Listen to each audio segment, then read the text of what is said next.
So that's all I need for now. I'm going to use a different microphone. And I've already got a power cord. Let's see. This folds a certain way.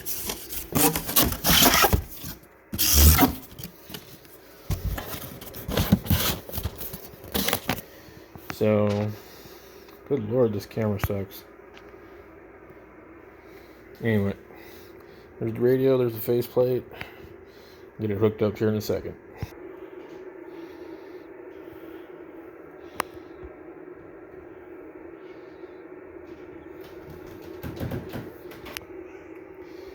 This is going to be the nastiest back of a radio I've ever seen.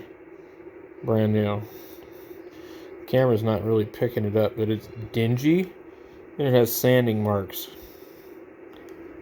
Not impressed. I've owned one of these before, and the other one didn't look like this. But oh well, what are you going to do? Take it back to ham radio outlet and whine about it?